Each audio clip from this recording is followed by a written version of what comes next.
Okay, I guess we're going to go ahead and get started.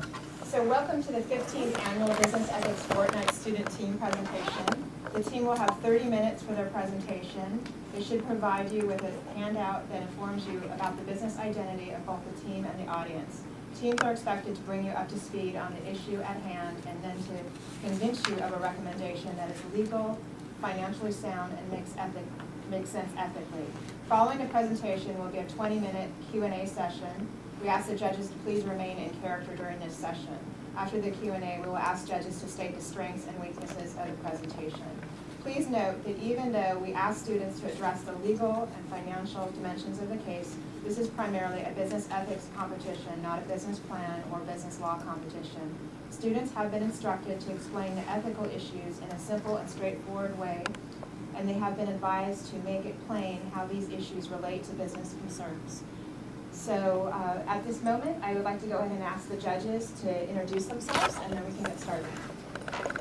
Good morning, I'm Mirai Pereira. I work for DuPont. I'm Product Line Management Program Manager, and I'm also an adjunct professor at Drexel University. I'm pleased to be here. I'm Robert Laytonson, Professor of Philosophy at the Illinois Institute of Technology in Chicago, and I've been involved for many years, and I know there's a related kind of academic competition, the Intercollegiate Ethics Bowl. I'm Stephen Keel. I'm a financial crime investigator for Wells Fargo Bank. I'm a certified fraud examiner, and I've been a judge at these competitions for the past 5 years in Japan.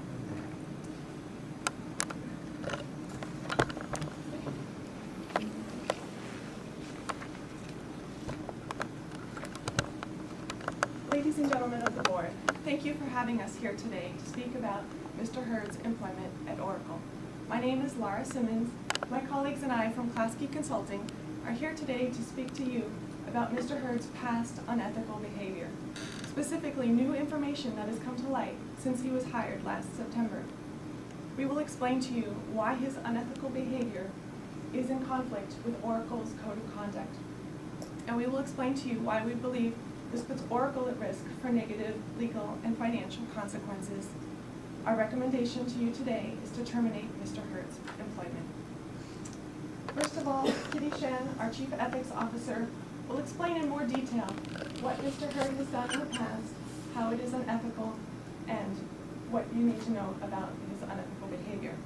Then, Alan Beadle, our Chief Legal Counsel, will explain the legal consequences of continuing Mr. Hurd's employment, as well as the potential legal ramifications associated with terminating his employment. Then, Siu Lin, our Chief Financial Officer, will explain the financial consequences associated with both keeping or terminating Mr. Hurd's employment. And lastly, I will conclude with some suggestions for the future to prevent such a crisis from occurring again. And first of all, here's Kitty to explain more about Mr. Hurd's past unethical behavior. Thank you, Laura. Ethical is the main issue surrounding Mr. Hurd's resignation from HP and hired by Oracle. According to one ethical theory, the moral character of the actions depends on the simple, practical matter of the extent to which the action actually helps or benefits the people, helps or harms the people. The actions that produces more benefit than harm are good, and those don't are wrong. So something is morally right if it produces a greater balance of the benefit than harm to the greatest number of people involved. In terms of Mr. Hurd's case, his unethical behavior in the past is a risk to Oracle's future, and it may produce more harm than benefit to the people involved. Oracle has a code of conduct that it expects all employees to follow. The code specifies that it expects its employees to act ethically and with integrity in all business settings. Mr. Hurd has demonstrated his lack of ethical behavior for years as CEO in HP. He used company money to take the former pornographic actress out to dinner. This secretive relationship later turned into the allegation of sexual harassment. Whether Mr. Hurd actually harassed Ms. Fisher is not critical to understanding why his poor judgment could hurt Oracle. Using HP's money to carry on a personal relationship shows that his lack of unethical decision making. And besides, the leader of the company, his behavior would definitely impact the employees and will harm the employees in the company as a whole. It has recently come to light that Mr. Hurd has leaked a highly confidential information about HP's acquisition plan of the Electronic Data System Corporation. The SEC has begun an inquiry into whether Mr. Hurd has leaked this highly confidential information, and other regulators are also examining Mr. Hurd's handling of the expense reports and whether he destroyed evidence related to his departure. If it turns out to be true, Mr. Hurd could have severe punishment, and it would definitely hurt Oracle. If it does not, the investigation can still have a lot of inconvenience to Oracle, and also in bad publicity, and also hurt the company as a whole. Furthermore, Mr. Hurd has been named in a court case that brought against HP. The case concerns the allegations about HP paid the bribe to secure the $97 million in U.S. government contracts. 10 other board of directors are also named in the case, fulfilling investors by rewarding Mr. Hurd for allowing its employees to engage in illegal and unethical decisions and behaviors. If HP's board of directors are sued because of Mr. Hurd's unethical behavior, it puts you, the Oracle's board of directors, at risk for similar lawsuits. Mr. Hurd has demonstrated that he would engage in unethical and illegal activities to gain business. Even though it will have short-term financial benefits, for long-term the costs are tremendous. It is important for investors to have confidence in the business, in the management of the company for long-term success. And ultimately, we believe that the investors will respect the board of directors who support the ethical behavior. As shown in the number of lawsuits that HP is dealing with right now, the unethical decisions can easily cross the line into illegal decisions. And ultimately, illegal decisions will have the negative financial outcomes in bad publicity, legal fees, and fines. So we think that having Mr. Hurd as the co-president in Oracle will hurt the shareholders as well. From this analysis, we can see that Mr. Hurd will produce more harm than benefit to the employees, to the shareholders, and to the company as a whole. And we think the best solution is to terminate Mr. Hurd's employment. And now, Alan will talk more about the legal issues. Thank you, Kitty. Mark Hurd is the legal liability for Oracle. You only have to look at what happened to his former employer, Hewlett-Packard, to see that. As a result of his unethical behavior, his former company has been faced with a Department of Justice probe into allegations that he made bribes to secure U.S. government contracts. There is an ongoing SEC investigation into allegations of insider trading. And then there are the shareholder lawsuits. As a result of his unethical behavior, there are now 2 shareholder lawsuits against HP's board of directors. Mr. Hurd has shown no sign that he regrets any of his actions that have led to his former employer being harmed in this way. As a result, we can only assume that he's going to continue this behavior in his current position. And that is going to hurt Oracle. It's going to hurt Oracle in very real terms, in terms of the money, the time, the resources wasted having to defend against these lawsuits and investigations. It's also going to hurt in terms of the bad publicity that results. Oracle's name is going to be in the press associated with illegal actions and unethical deeds, rather than its great services and great product. And then there are the massive fines, penalties, and settlements that could result from all of this. For you, as members of the board, there is also a personal element here. The shareholder lawsuit that was brought against Hewlett-Packard resulted in a shake-up of their board and many board members having to leave and be replaced. There is major potential harm that could result from retaining Mr. Hurd. As a result, we are proposing that Mr. Hurd be terminated from his current position. Now, terminating Mr. Hurd has its own set of legal risks. We believe, however, that these can be mitigated with careful planning. Foremost is the risk of a wrongful termination lawsuit filed by Mr. Hurd. Now, Mr. Hurd is an at-will employee, as stipulated in his employment contract, which means that he could be terminated without cause at any point, and that would be completely fine. In addition, the other main reason for a wrongful termination lawsuit, that it was prejudicial or retaliatory, does not appear to be the case here, based on the facts as we know them. It would need to be made sure, though, that the termination be carried out in accordance with the procedures outlined in the employee handbook, since that may be some reason for a wrongful termination lawsuit if that is not done. However, with careful planning, that should be fine. Now, if Mr. Hurd is terminated with good cause, that also mitigates another risk, which is that of him receiving a major severance package. The reason that is a risk is that when Mr. Hurd was terminated from HP, he received a very big severance package, and that led to was a big cause of shareholder discontent, which in turn led to that shareholder lawsuit. We believe that there is good cause here for firing Mr. Hurd, based on the fact that new facts have come to light since his hiring, which were not made known to Oracle at the time he was hired. Finally, the other risk is a shareholder lawsuit related to the actual termination itself. Here the key is communication and planning. It is important that it be communicated to the shareholders why this is in Oracle's best interest and how it benefits the company. In addition, when he is terminated, it should be done in a smooth and effective manner so that any potential negative outcomes are minimized as much as possible. While these risks exist, they are far outweighed by the benefits of terminating Mark Hurd. It comes down to a question not if, but when Oracle would be faced with these kind of legal issues if they retained Mark Hurd. You either have the choice of terminating Mark Hurd now, or wait, be faced with lawsuits, investigations, bad publicity, settlements, fines, penalties, and then be forced to terminate him.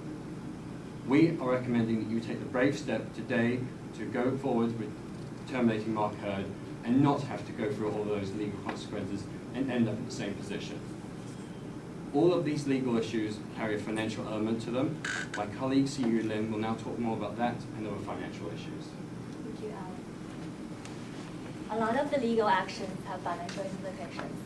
In this part, I'll address the financial aspect of terminating Mr. Hurd's employment with Oracle, and more importantly, how that will benefit Oracle, both in the short term and long term. In relation to Mr. Hurd's illegal dealings at HP, the company paid out $55 million to settle the litigations for bribing government officials. Should Mr. Hurd continue to engage in such wrongful behavior, Oracle will have to pay significant amount of legal costs. In the meantime, HP sued Oracle, alleging that by hiring Mr. Hurd as its co-president, the company intentionally induced the use of HP's trade secrets. Although a final court ruling has yet to be issued, we believe the legal costs Oracle will have to pay is going to be tremendous. Terminating Mr. Hurd's employment will generate several financial benefits.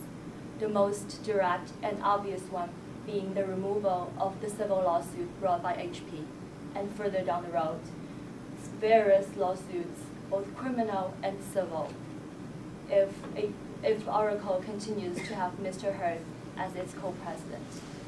A more long-term financial benefit relates to the corporate culture. It was reported that Mr. Hurd falsified company expense reports on several occasions while serving as the former CEO of HP. One can imagine how rampant such behavior would be if the top executive at the firm constantly steals corporate funds for personal use. Terminating Mr. Hurd's employment will demonstrate how seriously Oracle takes its code of conduct and therefore reduce future incidences of falsifying expense reports by the employees. Now, for a public company like Oracle, one of the key indicators of the enterprise value is its share price. Here is a chart showing both the stock price of Oracle and HP during the past year. The blue line represents Oracle's share price and the green line stands for HP's. Back in September 2010, immediately following hiring Mr. Hurd as its co-president, Oracle's share price increased 20%. During the same time window, HP shares dropped 18%. The fluctuations in market price reflects a consensus shared by most investors that by leaving HP and joining Oracle, Mr. Hurd has shifted value from one company to the other. Despite being a shrewd businessman, we should not ignore Mr. Hurd's lack of personal integrity and his questionable track record. As a matter of fact, if you look at early this year in January, HP's share price has returned to the level where it was at before firing Mr. Hurd. This proves the point that firing Mr. Hurd was the right thing to do, and over the long run, market does reward corporations for making ethical decisions.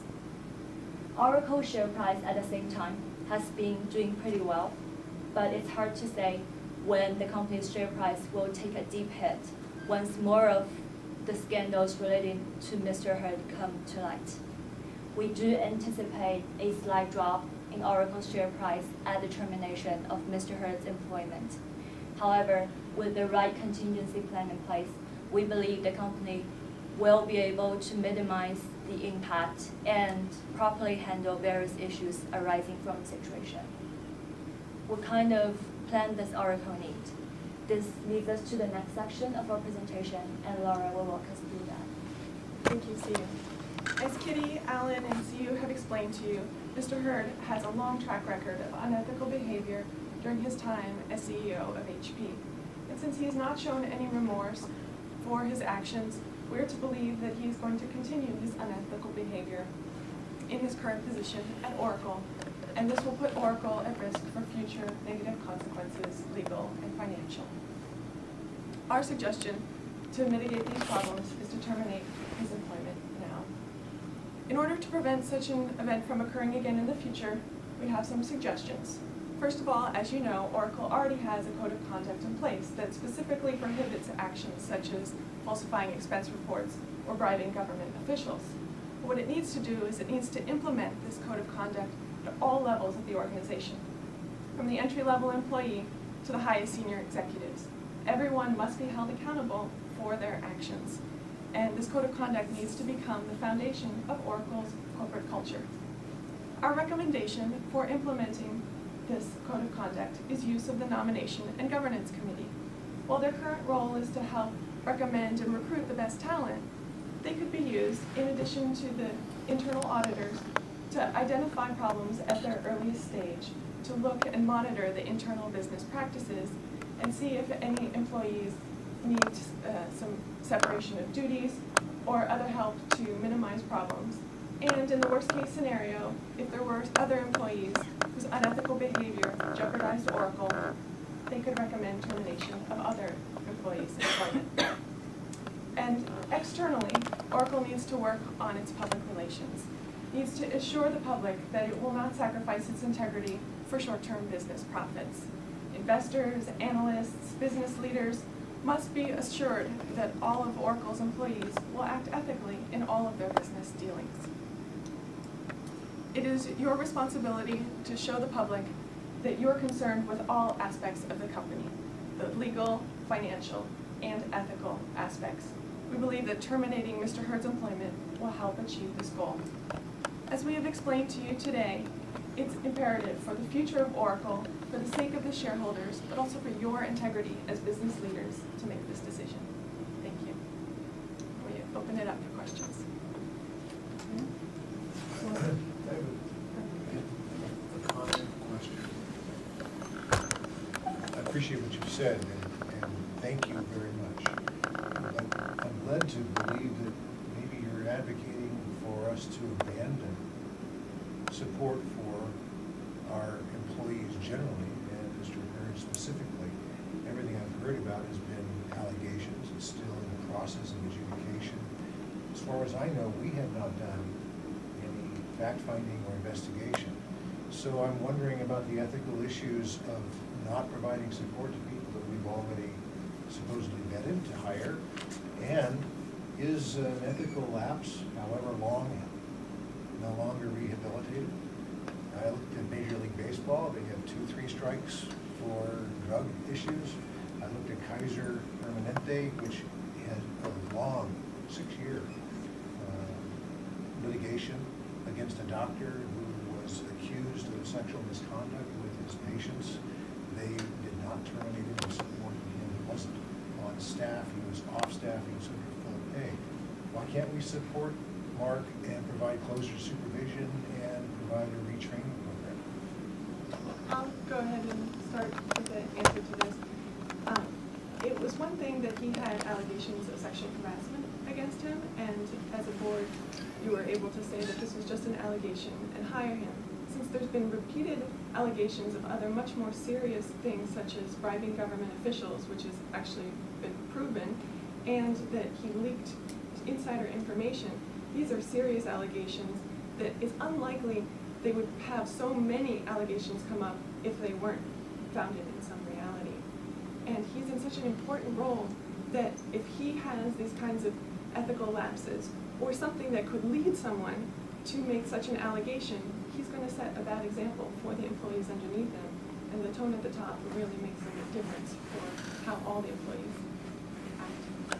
Is it appropriate for us to condemn him based on his behaviors with another employer? Certainly while employed with us, we have an expectation that he abide by our code of conduct. So I find it difficult to penalize him for past behaviors if he has not violated our principles and our code of conduct under our employment.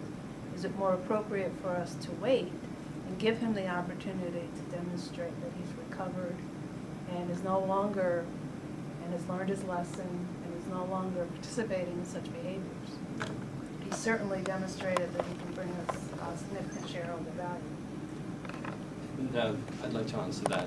And so I would first talk to, if we think in more of a general sense, when we're doing our hiring practice, if we just look to, would Oracle hire someone who was, say, a convicted felon, or had even been known to commit deeds that were in line with being illegal? And I think in that case, while you were going through the hiring process, I think that would be a definite red flag and a reason not to hire. In addition, as far as the alignment of the two companies' values, we have actually seen that there's definite language in Oracle's code of ethics as to not falsifying expense reports. And then in Mark Hurd's employment agreement, it states he should not engage in insider trading, which both seem to be very central values to Oracle. And based on the fact that we have allegations, and in the case of the expense report, that has been proven that he has violated those.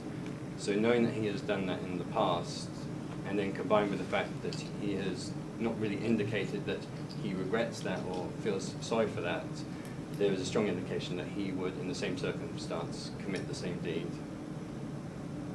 So you have a supposition that there's a high probability of a repeat of these offenses with us versus a prior employer. Right, and again, and then the analogy I would make is, if we were hiring, we saw someone who was, say, a convicted felon, we probably wouldn't hire them, even though they may have gone through rehabilitation and improved themselves and no longer be that same character.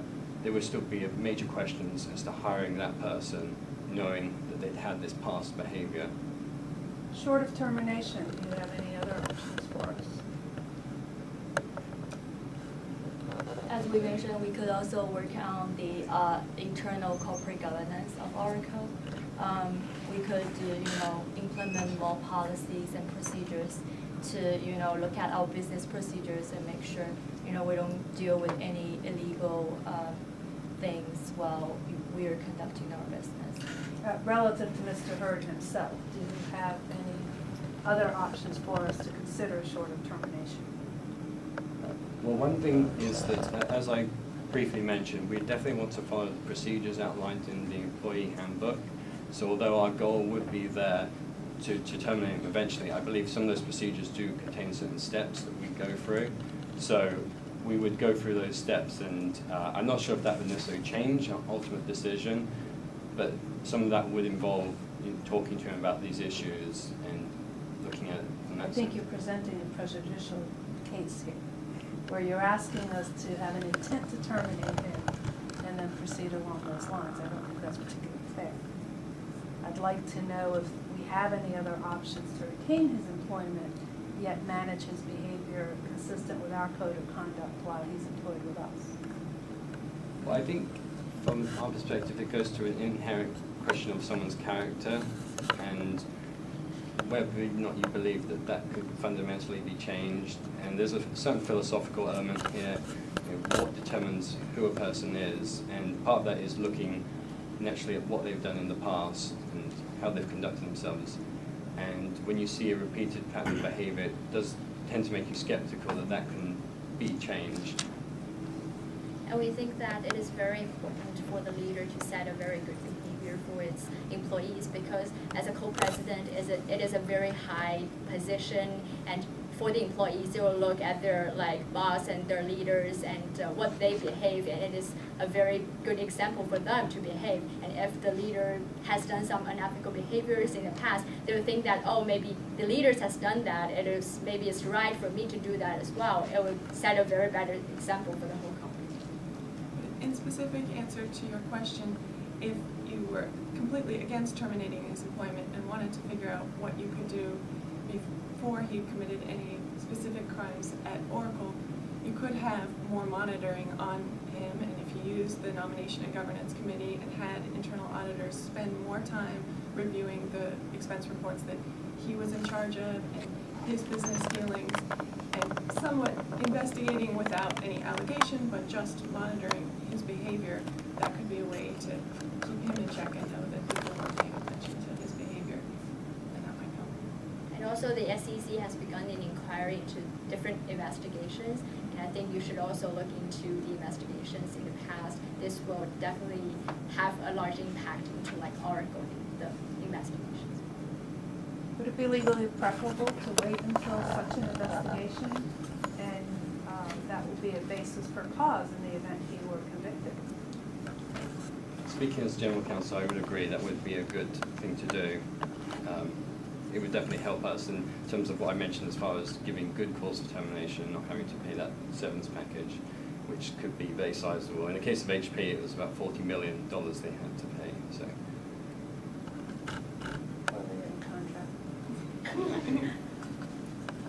The issue I'm still wrestling with, and I hope that you have been also, has to do with the high ground. You're asking us to take a moral and ethical high ground and live within our conduct and demonstrate something. And yet, I'm not sure that an employment death penalty for Mark Hurd would be consistent with that behavior. You already either quit or was terminated with HP. It's hard to know these days what you call it. Now he comes to us. We terminate him not because of behavior or activity here, but because of our fear of lawsuits, our fear that he might do something in the future and be out of our control. I don't think that Microsoft or any other companies are going to start picking it up, and pretty soon, whether we give him a big severance package or somebody else can be terminated, he's not going to be able to get a job. And I'm treating him the same way we would treat a software engineer at a very low level who we found out had used something or done something at a former employment, and then they came over here. I like to focus on what's happening here, and I'm still not hearing that part, so I'm wrestling with it. Well, all the new allegations that have come out since he was hired has caused some bad publicity for Oracle, and it has the public thinking that Oracle's willing to have someone in a high position who would perform these unethical behaviors. It is bad for Oracle just having him there with all the new media that's coming out. And in about a few months, there's going to be an unsealing of a letter that has more details about his behavior. So it is currently an issue for Oracle, what is going on in the press.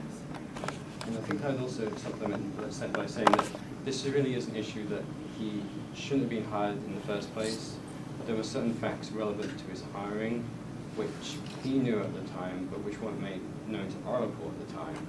And so the issue here is not that he's necessarily done something in his time, or as far as we know at the moment at Oracle, but he shouldn't necessarily have been hired in the first place because, in a way, he misrepresented himself, that certain facts were not made known to us that if we had known them at the time would have been the reason that it would have been questionable to hire him. So are you suggesting that basis is improper disclosure at the time that he was hired in his employment application directly with us, and that will be violation of our code of conduct? Did we ask him? Have you ever bribed anybody? Did we ask him? Have you done insider training? Where did he misrepresent to us? Well, as far as we know, we haven't had like our participation with your human resources department yet, so that documentation has been provided to us yet.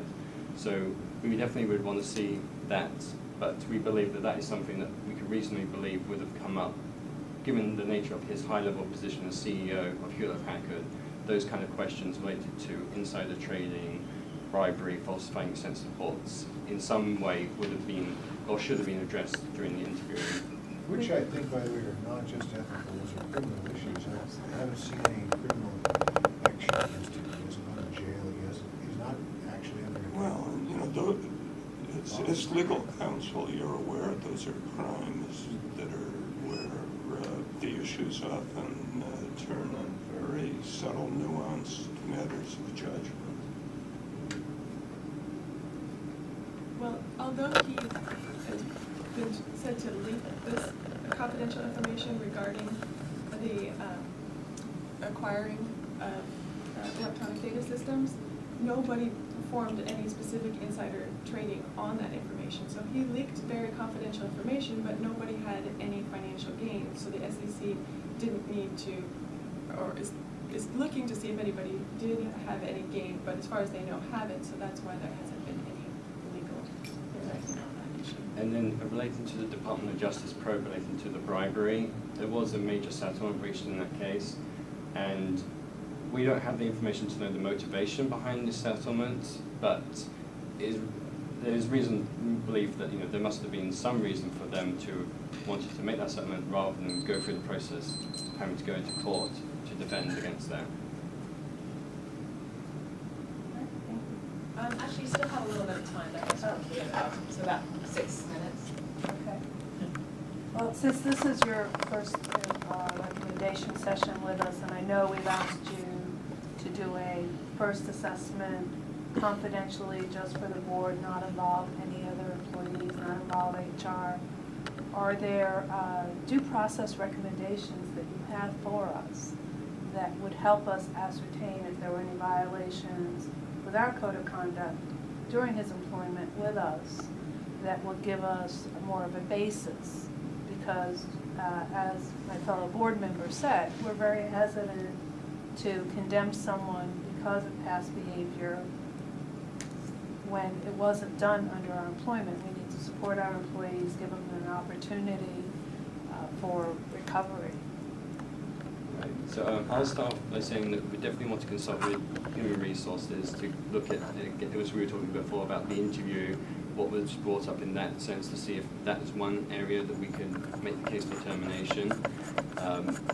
In addition, we'd like to consult with the internal auditors to see if they have seen any red flags being raised so far. And we think that maybe for the employees, and if they find anything, they can call it hotline or something, and if they discover maybe anything unusual. I just want you to focus on Mr. Hurd right now. Yeah, if the employees find something related to Mr. Hurd, and they can report to the others as well in the company. How would you propose involving Mr. Hurd in this decision? I get to pose the question in another way. What are Mr. Hurd's rights in all of this? Is that something we need to even concern ourselves with? Well, I definitely think as part of the internal auditors, them doing their due diligence, they would be talking to him about this. I think it's only fair that at least he would have a chance to defend himself if anything came up from them in the process of them doing their internal audit.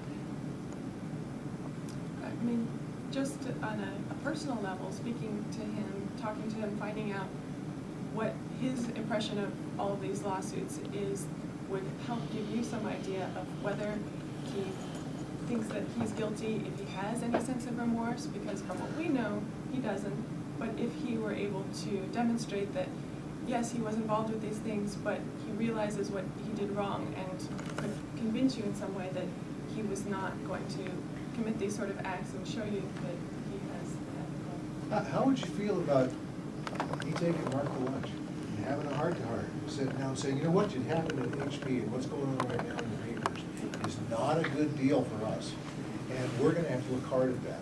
And are you going to be willing to work with us? And are you willing to do some things like be whatever, supervise more closely in the dealings, and, you know, supervise a co-president, same way you supervise a shop mechanic. But you do have to have oversight. That's what the board does. And get his feeling. I've heard you talk about him not showing remorse. Maybe that's a public face. Maybe he doesn't like what's going on in first place. In second place, we don't even know that what he's done is what has been said to be done. People do make false allegations all the time. On the other hand, I don't know how you feel about that. How, as consultants, what do you think about that, the sounding board? I think it sounds pretty good. Yeah. I mean, I think this really turns on an issue of what you think of his character and whether you feel that you can trust him. And so to that extent, I think dialogue, the board talking to him and trying to get ascertain, that should definitely be part of this process. I think that you getting a feel for what his character is like and seeing how aligned that is with these allegations should definitely be considered. You'd have to be careful, though, that what you said to him didn't make him believe that you were trying to fire him, because then he might think that whatever he said caused wrongful termination. So There's no wrongful termination in an employment will position, I don't believe. No. He may sue, but that's why we've got our legal counsel, you know, and you've got your legal, we've got our legal counsel. We get sued all the time for wrongful termination. It's not because he's got a right to work here. But as a human being and as a valuable person who brings product value to us, we may think he has a right here. I certainly think the shareholders think he has a right to be here, and they like that spike. And our concern and our real issue is whether there's that short-term benefit. Right now, he does bring financial value, but if Oracle doesn't survive as a company because of things that happen in the future, it doesn't matter if there's business profit right now if there is no business in 5 years, 10 years. Well, you yourself showed the stock price, and it's not a short-term blip. There's been no indication from the market that they are concerned about this point. That's It's because been well over a year. we believe that's because most investors, when they look at the company, they don't really focus on the ethical aspects. Instead they just look at, oh, the financials look good, the company is generating more revenue, they're making money. But this ethical issue, in relation, as a consequence of that, the legal, actions that will be brought against Oracle will cost the company a lot of money in the future. And that's what that gets the considered in market market fails value. to recognize at this point. There's a lot of speculation here. We spin the speculation another one. Suppose he's completely innocent of everything, and it becomes apparent that he was treated arbitrarily and unfairly by Oracle. Doesn't that redound in a negative way to the company? Based on the facts we've seen so far, we do believe, he did engage in those kind of illegal dealings in the past. Well, now I'm confused because I heard the legal counsel say that there was more that had to be looked into. Some of the So issues pinned down have the been facts. shown, and some of them are still under investigation. So there's a little bit of both. But he was only hired last September, so it has only been 9 months that he's been at Oracle. Still kind of like short time. So we have, for you should more focus on the long term. It's like one ethical issue can totally destroy the company, just like what happened in the past to like Arrow Network. Like these companies, like their stock price was good in the past as well, but like when something comes out. So in your investigation of HP, do you feel the issue for them was that they let it go too long, or what? Or were they even aware of it? Or were they aware of it? Okay, so that's Okay. it. So actually Nice now job. at this time, I'd like to ask the judges to please provide feedback, the strengths and weaknesses of the company. Okay. Thank you. You want me to start? Okay, so I took a few notes here. All of you did a very nice job in presentation and enunciation. You stressed the code of conduct, the focus on judgment, decision-making, the impact on the employees. Those were all good. I think any time you're presenting to leadership, never give them one option.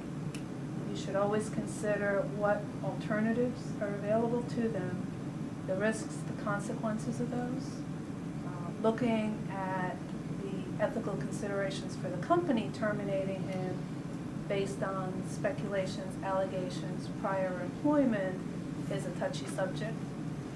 We tried to lead you into that. I think if you presented an alternative of retaining him, perhaps a mea culpa, where he takes the lead publicly, addresses the allegations, demonstrates conviction to live by the code of conduct, and weigh the pros and cons of those would certainly help your case and your presentation. If I could just jump on that, I liked your physical presence and how you dealt with it. You know, you look like what you're supposed to be, you sounded like what you're supposed to be, you used your charts well by not actually reading them aloud, but they were kind of there, and then using them as aids. So the physical part of that was very good. Following up on this comment about alternatives, I think that we might want to hear the balance on the ethical choice. And you're in charge of this. I don't know how much you're allowed in the rules of the contest to frame your own arguments, but I think you have great latitude. And you might, if you want, to not deal with a whole ball of wax in the balanced way, but you want to present a prosecutorial thing, then frame it with some facts against Mr. Hurd. You know, say he was convicted, right? Or say this was a proven issue, or that was in fact why he left, and that he did misrepresent to our people, or our background investigators didn't do a good job. In other words, seize it and take charge where you want to go, and then go with it. The way you came in was very professional the way you presented, but I didn't get a sense that you were grabbing the topic and making it your own. Although you did a very good job. I'm very pleased. My one big suggestion would relate to the ethics presentation, in which the ethics officer focused on one very important ethical consideration, which is the matter of assessing harms and benefits and evaluating them. But there's a whole other department of ethical thinking that has to do with rights. And I think at the very beginning, that should be brought into the ethical patient as well. What are the right, you say, well, stakeholder analysis, which you're all familiar with, tends to be skewed toward the language of cost and benefit, or benefit and harm. But there's this whole other aspect of ethics that has to do with concern of the rights of the parties.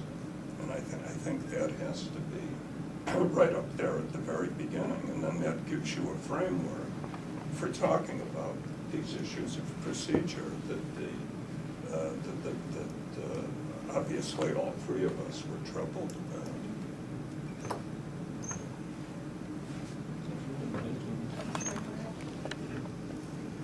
Do you have any questions of us? Anything in particular you'd like to ask? So I think moving forward, because I definitely think that's a good point about offering different suggestions based on the questions you had. I think that would have helped us if we had that suggestion. But does it run the risk of watering down our main suggestion?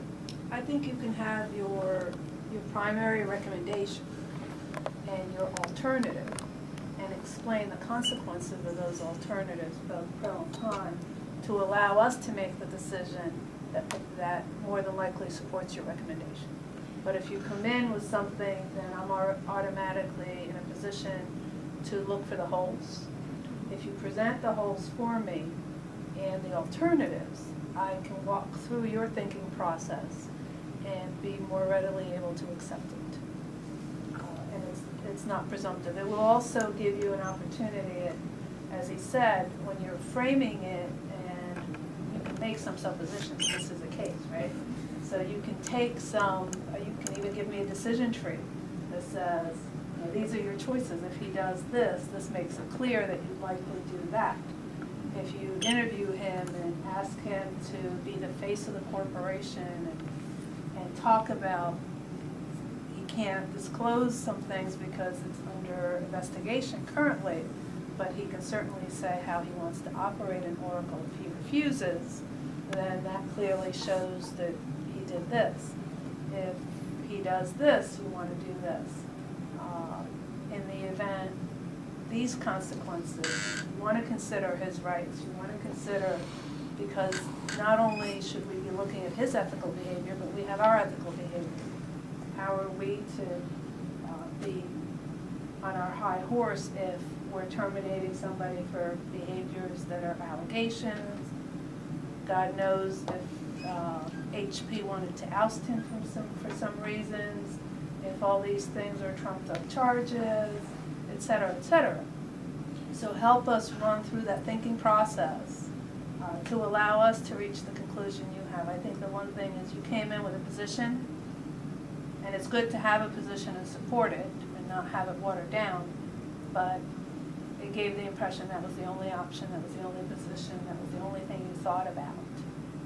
I think that there's 2 points, and one you were very good on, which was to present a case that the termination would be beneficial for Oracle, but from an ethical point of view, there's another aspect that's no less important.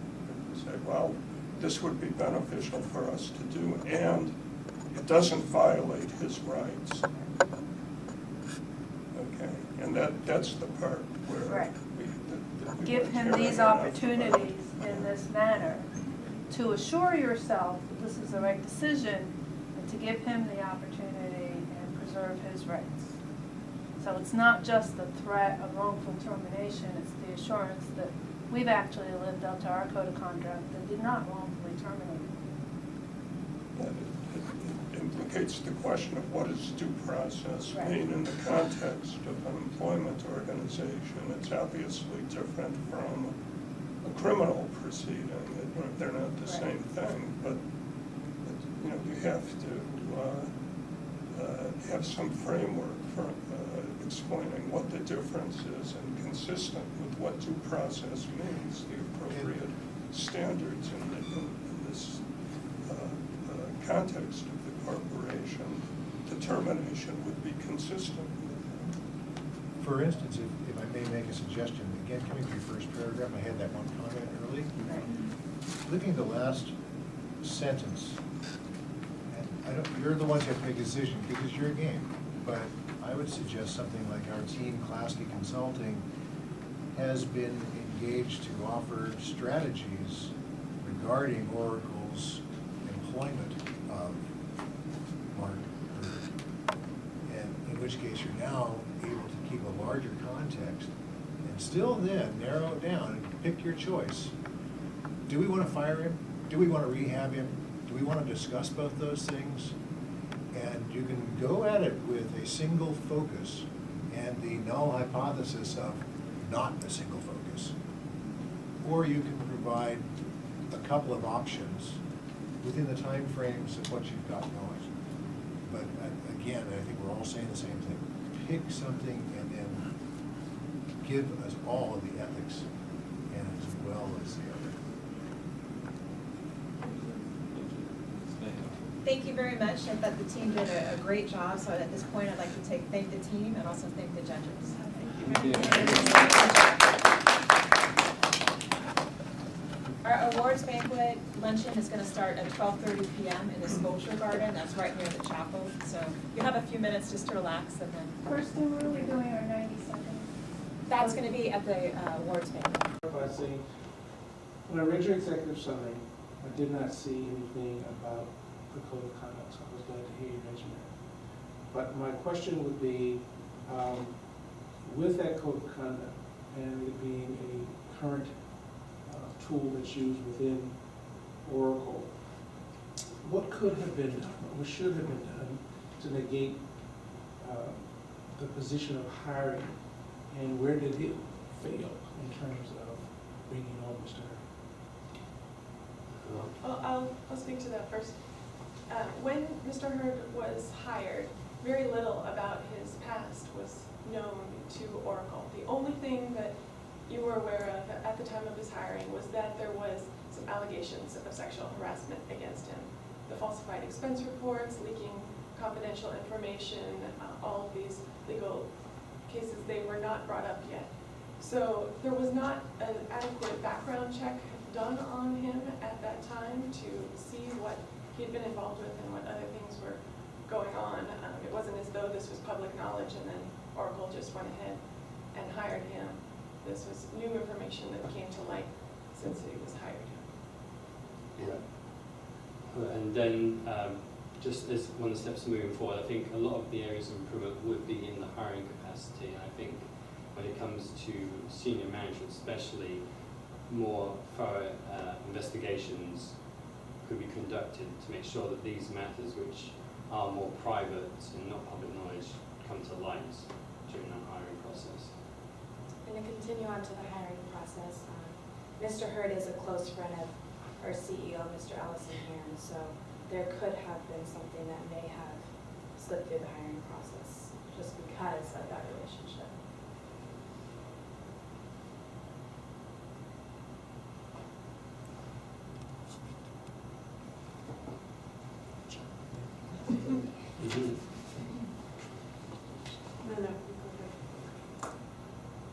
Well, thank you. You talked about Mr. Hurd violated the code of conduct where it speaks to acting ethically and with integrity. What are the specific provisions within the code that Mr. Hurd violated? Well, he violated Oracle's code, but not necessarily while at Oracle. If he had the same code applied to him at HP, his actions falsifying expense reports, using company funds to carry on a personal relationship, encouraging employees to bribe government officials, that sort of thing, would have been a violation under Oracle's rules. Under Oracle's rules, okay. And what, you spoke about the falsification of expense reports. What exactly did he falsify in his expense reports?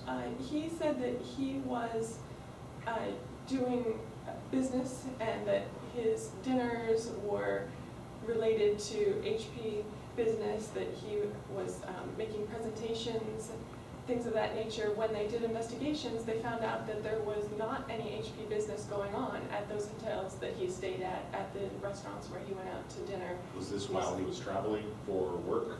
Yes, but there was no work that he was actually traveling for. He was just carrying on a personal relationship with Ms. Fisher. Okay. So the expenses, there was no relevance to work? No. So they were falsified, okay. Okay.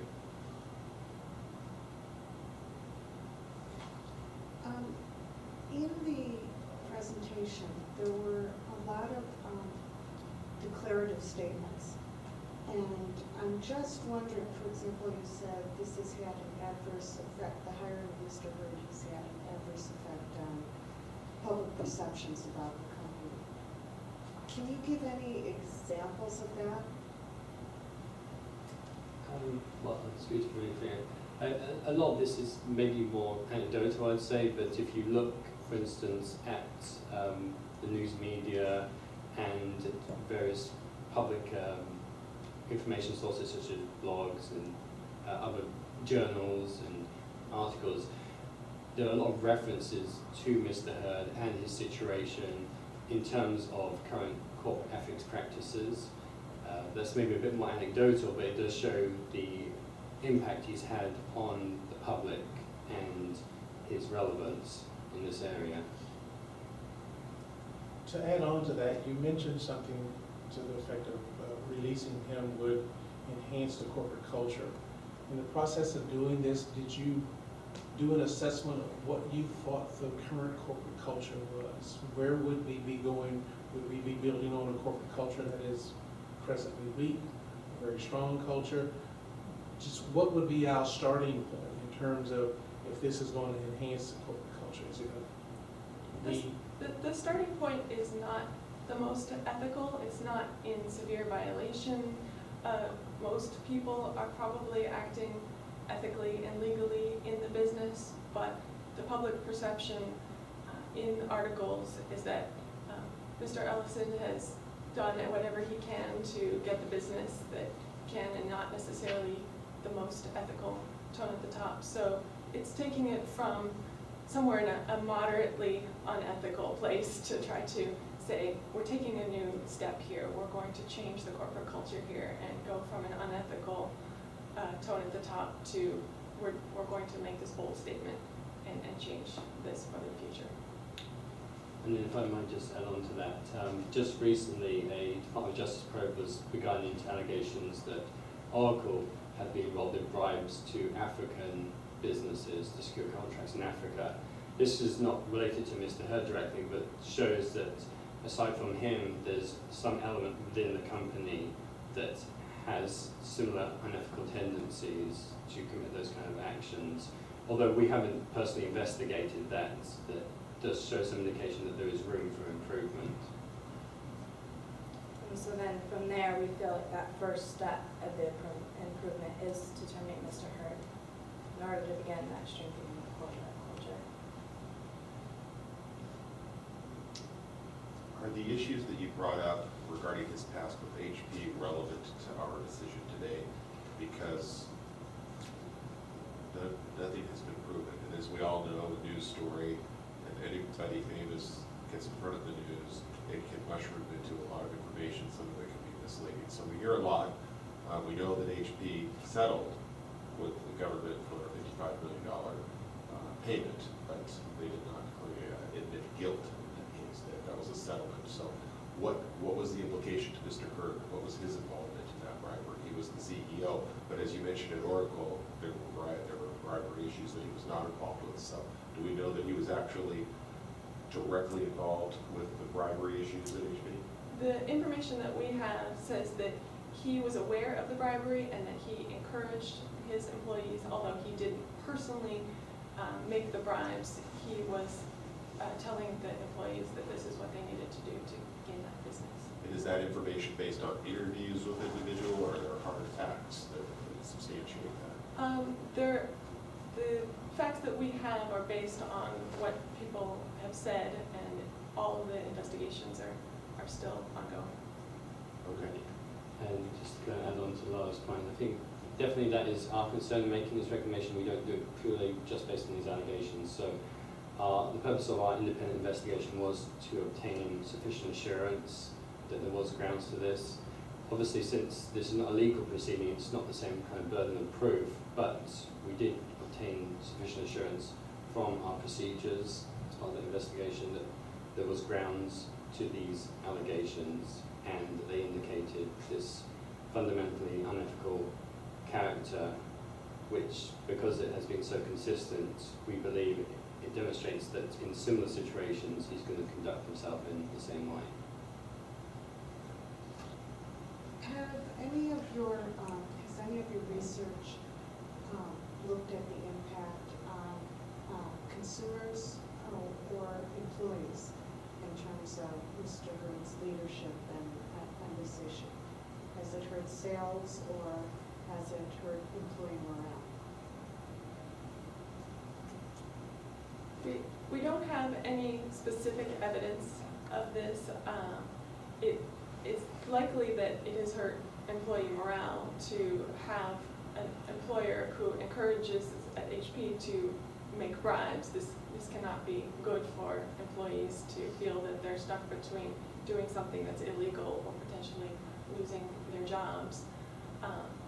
Overall, I think the sales may not be strongly affected. People still buy products based on whether the product does what they want it to do, not necessarily because of the ethical leadership of a corporation, but we're trying to help you change that and have people take ethics as a strong consideration in their buying and in their general view of corporate culture.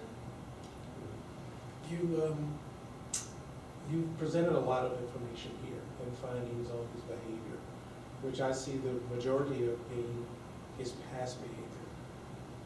My concern is with respect to his present behavior and where he is now and the actions that we're talking about taking, it appears to be a matter of perception that you're taking these actions. And my concern is, how do you recommend that we manage making this decision based on a matter of perception? And going one step further, you started your presentation by saying this is a personnel matter, which I appreciate, it's very good. And then you went on to say that you should communicate it to shareholders equally at the same time. You did not tell me when you plan to communicate this to shareholders, and that's key in terms of it being a personal matter. Right, that's true. That would obviously be a matter of timing, and I think there would have to be a short time space between those in terms of the speed at which news translates. I think it would be effective for the board to reach a decision, but not necessarily have fully implemented it yet.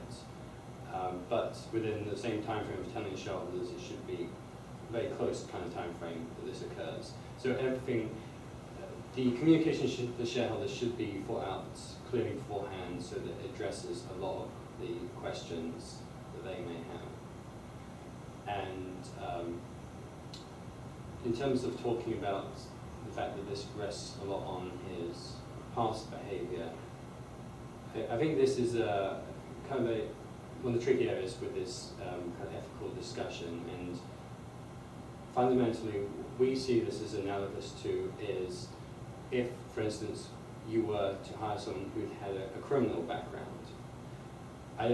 That is not in accordance with Oracle's hiring practices. That person may have been a reformed character since they were convicted, but because of what they've done, that indicates so strongly their character and what they are capable of doing and their inclinations that you would not feel comfortable making that decision. Along the same lines, we're saying that because of this severe unethical streak in Mr. Hurd's character, Oracle should not be comfortable having him in such a high management position, knowing what you know about him. Yeah, our belief is that if you had had all of this information before you hired him, that you would probably not have chosen to put him in this position. But since this information came to light, now we have to deal with the situation and look at what's best for the company. And ethically, it seems that terminating his employment and taking new leaf for the company will provide more benefits to the largest number of people. So if we accept your recommendation, and we go to the board, to the market, to the employees with a statement that we have fired Mr. Hurd because, what's the statement? How do we portray this to everyone? What we can say is that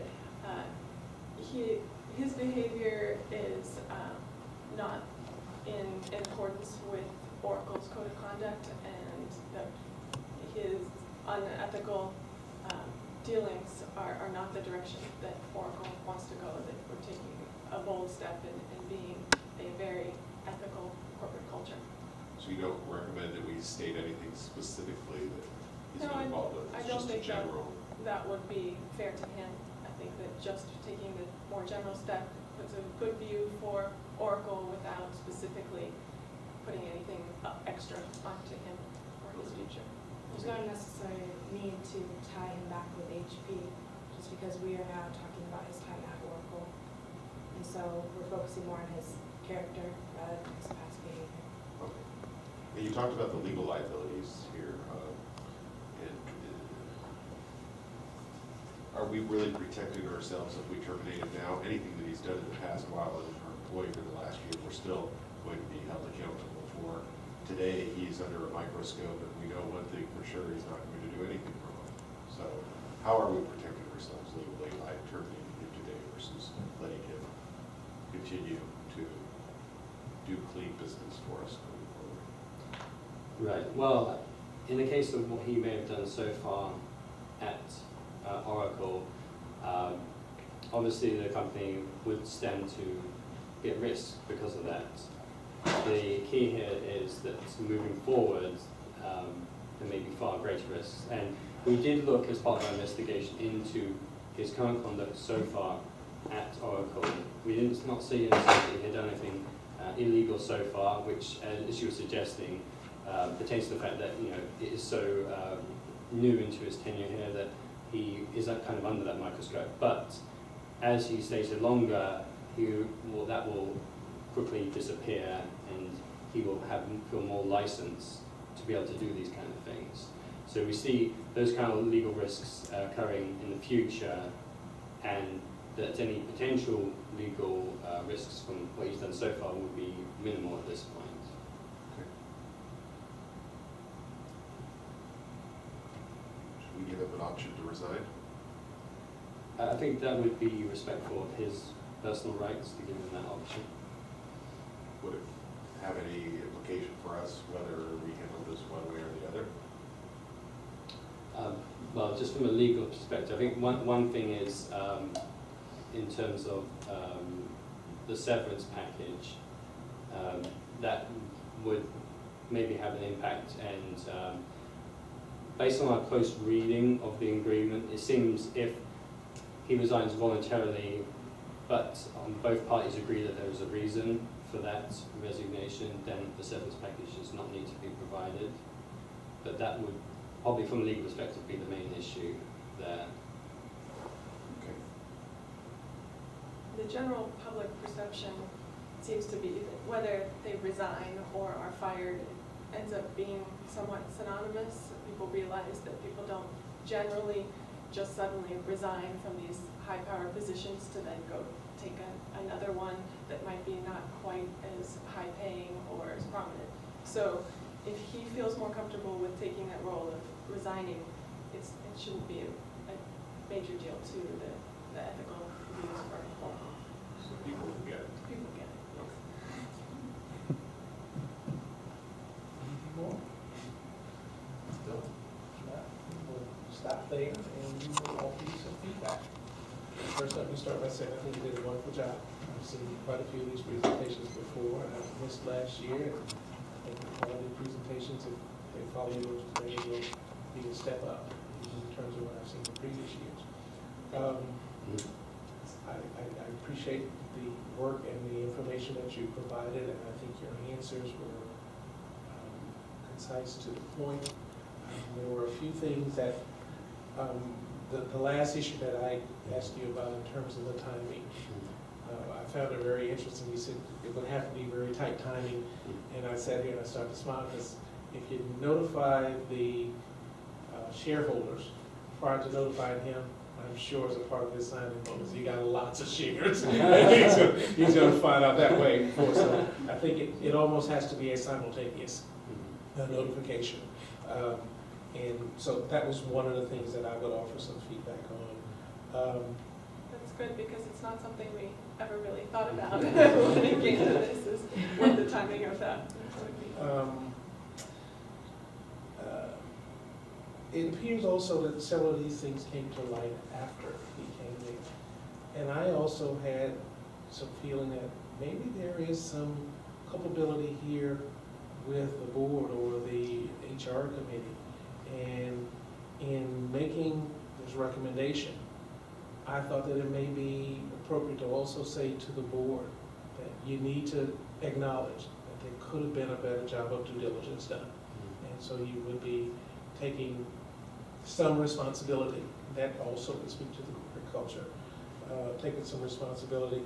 I just did not see the with cause since he's been at Oracle. That's the tough one. And so to go to Ed's last point, I think to offer the options would be extremely good, and even if it had to be a settlement, talk about the payment that's made in reference to the whole ethical situation. you could not quantify that, you know, in terms of the benefit it would have. Sure. Those are my comments to you, but I think all in all, it was a tremendous job that you did, and I commend you. Thank you. I also, from a presentation standpoint, guys were very poised and really knew your information, and I thought it was incredibly impressive how well you came across and how professional. I think from the content perspective, I would have wanted to see a lot more data. There were a lot of assumptions in there, a lot of, you know, you need to do this, you need to do that, as opposed to bringing the board to its own conclusions, which one of the great things about consultants is they are more data driven. So I would have liked, even when you kind of throw away lines about the, you know, financial or legal liabilities, if you could just reference, for example, it could be in the range of X to X, or if we look at other cases, they've been as high as X. You know, it doesn't have to be that you did actual number crunching. So those were two things. The other thing was there wasn't a really compelling case between ethics and success, and particularly. And as a board member, I'm interested in the success of the company. And you referenced Ellison as an example. And so here is a company that has been incredibly successful, but is not known for its ethics. So coming from the mindset of people who serve on boards like that, I think more attention needs to be given to that. For example, there's a return on investment for ethical companies that is X. Again, things that give us like conviction to follow your recommendations, as opposed to just kind of a little bit of the preaching part. And finally, I would like to have had a little bit more clarity within your presentation on what the next steps are. So we get this data, and I would kind of be looking for, based on the legal, financial, and ethical aspects, you know, 3 next steps. So our conclusion recommendation is you do these kinds of things. So that as a board member, a lot of my questions wouldn't stay so hazy. I agree absolutely with everything that Diana and shared. Those points are all names to them. Kind of the areas that I was going to explore a little bit with the feedback on. This is my first time being part of these competitions, and you did an outstanding job. You got out with your team, you kind of worked together, you outlined what it is you're going to talk about, what subjects, you know, what areas you're each going to focus on. You hit some key points, you brought in ethics very well throughout the conversation, you closed, kind of bringing it all back together. So I think from that aspect it was very good. When you're in a real situation with a real board that you're asking to make the decision, again, it's that being convincing. I agree that the data is something that everyone looks for. If you don't have the data, but you still have a strong conviction, like I believe you all do about this case, you've got to convince people. You've got to make them, you know, what you did, you convinced us that you believe this is the right course of action. You got to convince us that, my gosh, we can't walk away without making this happen. So some of that is difficult to do because it takes arrogance, but it's just the way it works. You know, an example is we'll have an issue with an employee that's committed fraud, and the leadership says, that's great, we'll terminate him like you recommended, but can we keep him till year end? This is a tough year for us. They're a great salesperson. So you know, it's like, how do you break through? Everybody's got their report cards, everybody's got their bonus system in place. So you've got a lot of people that are going to have negative impact from a decision like this. So this is the right decision, it's got to happen. And I think some of that comes with the more data. And I think it's probably difficult in this type of competition to actually collect real data. But I think that's even if you make up a little bit of it, you know, it's just be convincing. Make sure that people don't have an out to say, well, okay, that's good, interesting, but a little soft. But I think you guys were right on track with getting a group of people to think about this in a serious manner. So very nice. The last thing I'd like to add to is to reinforce your recommendations and that your findings have merit. I would suggest that you talked about the governance committee at the end and taking some accountability for it. I would suggest that you strongly recommend that the code of conduct be a living and real and applied document and culture with the highest levels. You board, you know, you have some accountability for this. You know, he didn't just walk in at Mr. Ellison, selected, you know, somebody had to sign off on it. So I think sort of give the board some skin in the game and let them know that going forward, you've got to do some things, and there was some possible due diligence that you could have done had you been really tightly linked to this code and what it says. You know, having come from that culture, I've seen some beautifully written codes. And this may date you all a little bit, but I was around in the day of Enron. They had a beautifully written code. Beautifully written, and that's all it was. You know, so make them have some accountability for it.